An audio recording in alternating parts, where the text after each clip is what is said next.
Okay, today we're very, very excited to have Liz Law to join us. She's a fellow vet as well, and she has also got a story to tell. We're going to ask about how did Liz become a vet, and what does she think about veterinary medicine. Well, Lennon, I've always wanted to be a vet actually from when I was really little, probably since I knew what the word meant. And before that, I probably this is going to sound weird, I used to want to be an animal, used to pretend I was an animal. So I've always loved animals. Isn't that weird? So yeah, it just seemed like a natural thing to do, to want to do a job that you could help treat animals. It's a perfect job. So I ended up doing it, not in a straightforward way. I did zoology first and then veterinary medicine. Wow. Because I'm not a straight A student, but it just shows, you don't have to be. No. And here I am.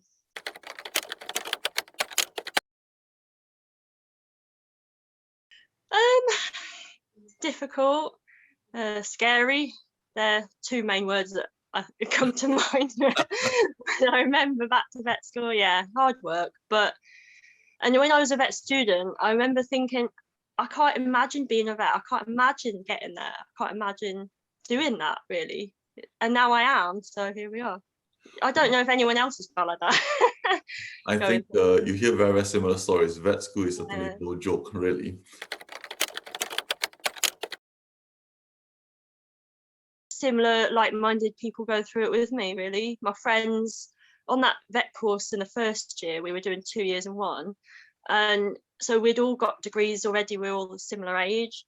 So we all hung out together and, we all obviously still have that drive to do it, probably more so than first degree people, perhaps, because we've tried really hard to get here. So yeah, it's just that motivation, really, and we'll study together and yeah, just enjoying all aspects of it as well. Yeah.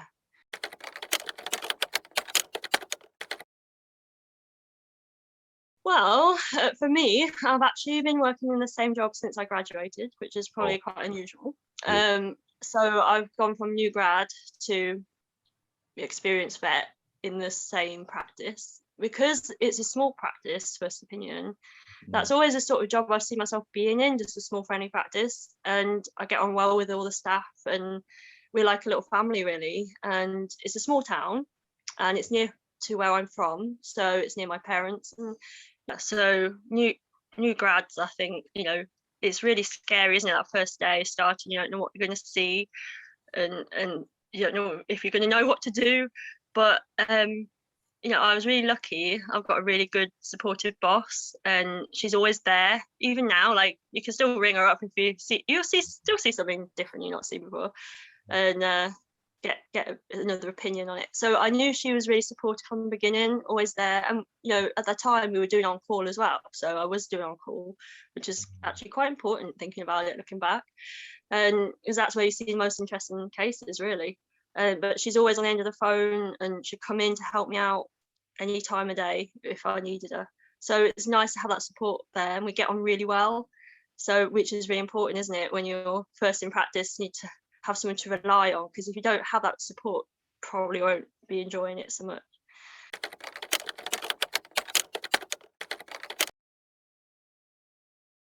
Trying to think really far back now because that's like 10 years ago.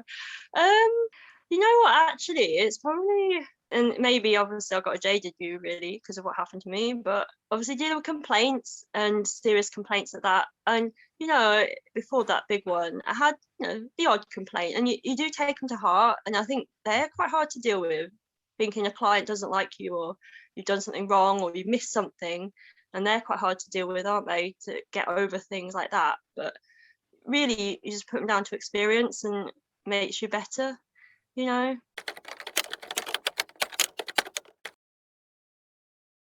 I guess because I felt like I tried as much as I could, and that maybe you just put too much pressure on yourself as well, and you want the client to like you as well, maybe.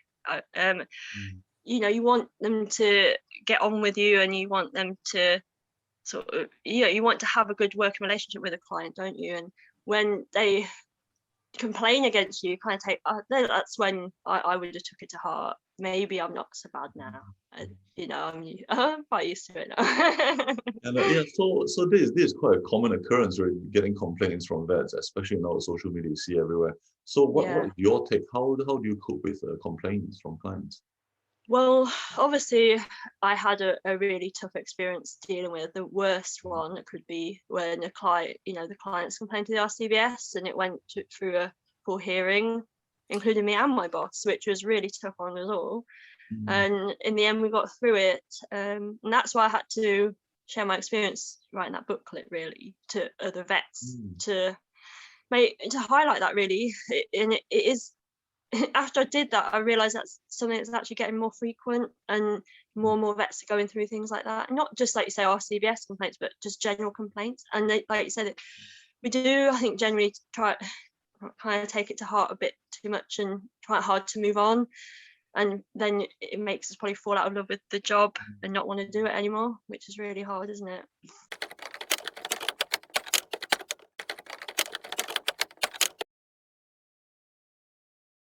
mm, Actually, I think there's lots of different reasons why, like many different reasons for every individual, but ones that I hear, and obviously going through that hearing is even made me consider it to be, and I'm not even that kind of person that you could imagine would consider it, but I think you just think when you go through something like that, it's like a way out, and mm, you could think, well, then I don't have to deal with that anymore, and you don't have that over you. And actually, with our job, when you train to do something like we do, we can only probably imagine ourselves doing that. So when you have that prospect of that being taken away from you, mm, you can't imagine yourself doing anything else. Then what else is there to do? So I did feel a bit trapped like that, to be honest. And I can totally imagine why a lot of people do it, haven't gone through that, actually. So, and the scary thought as well is, we as vets have access to those drugs that we could easily do it, and we put the animals to sleep regularly, that we kind of see it as like a normal, it's a easing suffering. So in our heads, we could probably see that as a way to cure what's really affecting us if it's that bad.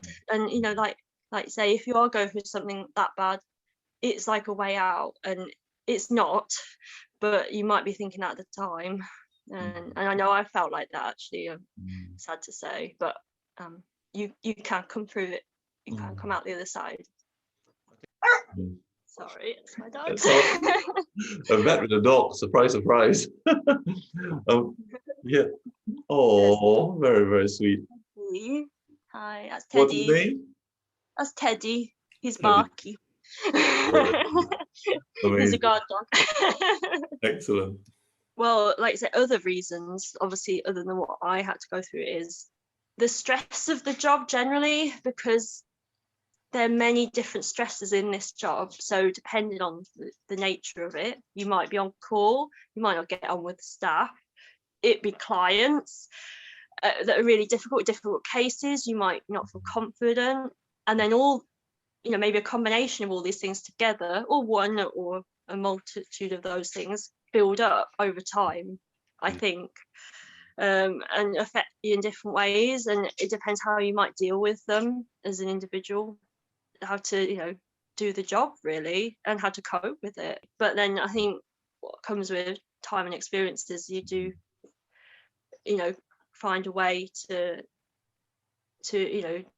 get better, and then enjoy the job that better as well.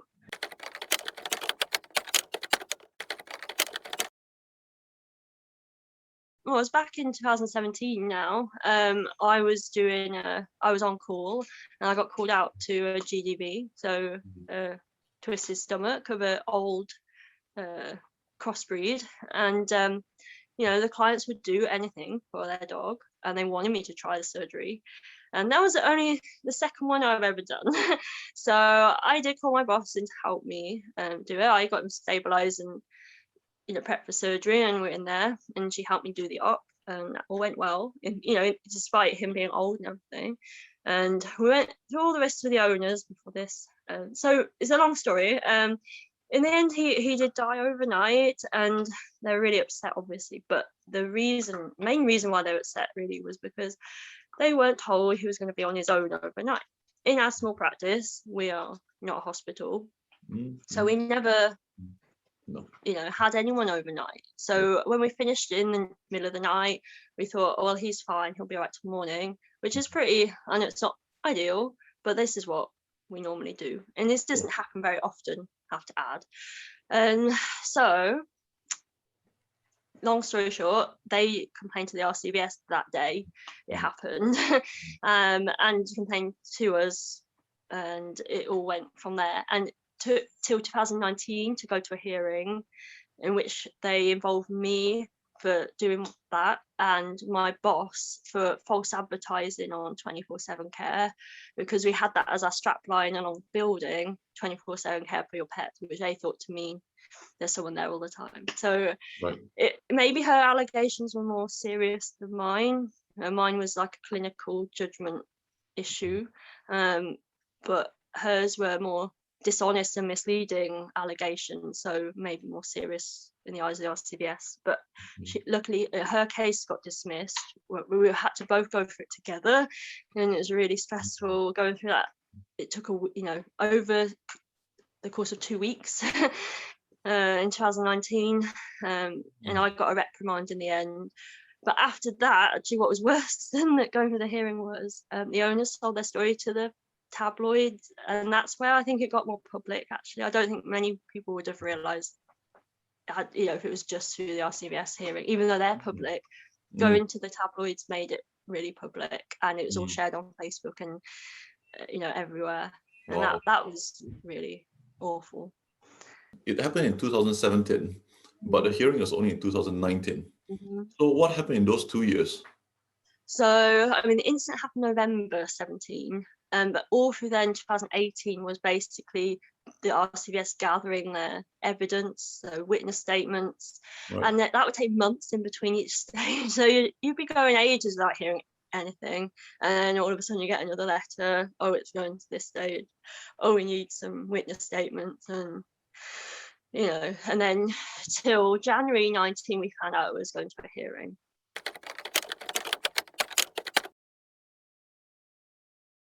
And that's when I was really low and felt like jacking it in, really. So a lot to deal with. I look back and I think really it was just having my friends and family supporting me, saying you'll get through it, and think of ways you can things you can distract yourself with, hobbies, and go say back then go on holidays and try and take your mind off it. And actually thinking about other alternatives you could do, not just being a vet if the worst happened. You're always going to think the worst might happen, so I think, oh well, actually I could do other things. So it's not the end of the world if you couldn't be a vet, but it'd just be a different way of life, I suppose. But luckily I'm glad to say I'm still a vet.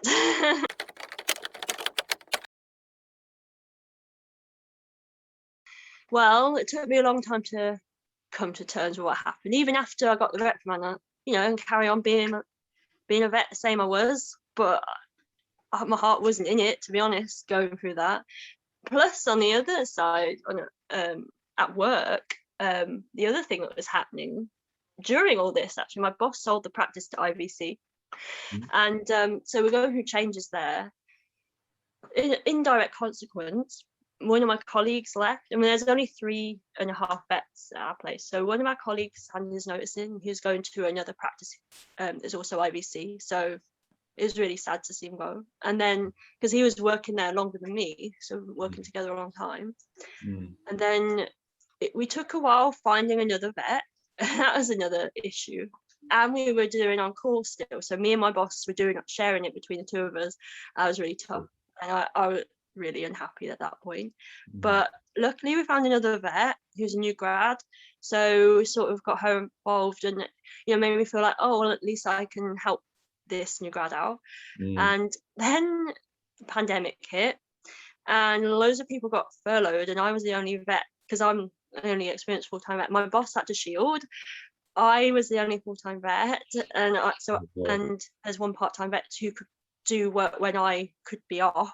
And then the new grad, she got furloughed. So it was just me working the first lockdown. So then I thought, well, I've got to do this now. So, and then I thought, well, I'm doing it and I can do it quite well, and I'm doing a good job actually. And it actually I worked with a really good team. We got on really well, and it made me enjoy my job again. Isn't that weird? Like in that lockdown, made me fall in love with my job again. And then come out the other side, and I'm back to probably better than where I was before. Yeah, it sounds like it was a blessing. It gave you a sense of purpose. And Yeah. with the purpose being the only vet, you managed to, or rather you were able to excel in what you do and find the passion back again.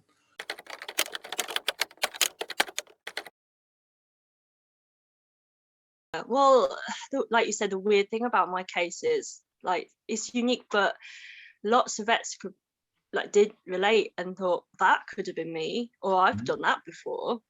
Like it's just a bit of bad luck in the clients, unfortunately, but obviously you realize, yeah, I should have explained, but sometimes you forget things, and we're human, we all make mistakes, don't we?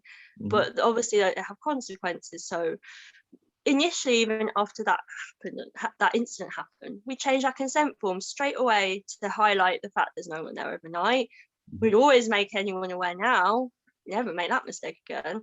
And really, we don't like leaving things overnight because of that risk of anything like that happening again. And sometimes you think, well, it's not ideal, but some people can't afford to take their pets all the way to vets now. Really expensive. Not everyone has insurance, and then you're kind of limiting some clients. A lot of clients around here really vary. It's quite an umbrella of clients, to be honest, where we are. But some clients just want you to just do your best for them at the time. When we used to do we don't do out of hours anymore. When we used to do out of hours, we used to mostly see people to put their old pets to sleep, if I'm honest. And they'd love to see the vet they know to do that in the middle of the night. But now they'll have to take their pets half an hour down the road to someone they don't know, and who knows what they'd do, and it'd be a lot more expensive. So that's another issue, except not to do with other vets at all. But so there's that going on in our practice, I suppose now. So already we've changed things that we know that to avoid that sort of thing happening again. So you got to just learn from your mistakes, and just if you think at the end of it all you still want to be a vet, you can still be a vet. And if you think no, it's not for me anymore, there are so many other things you can do in the end. But for now, I'm happy again doing what I'm doing, thankfully.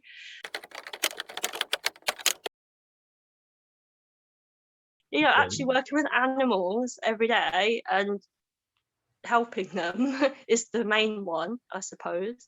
Being able to investigate and hopefully treat and find out what's wrong is that I really enjoy problem solving.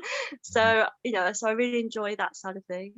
I enjoy actually doing surgeries, like not big surgeries, just normal surgery. I just enjoy all the aspects again, like what I used to do. There's not one specific thing. So yeah, because it's so varied, it's different every day. You'll see something different every day. It's interesting. It is, isn't it? Yeah.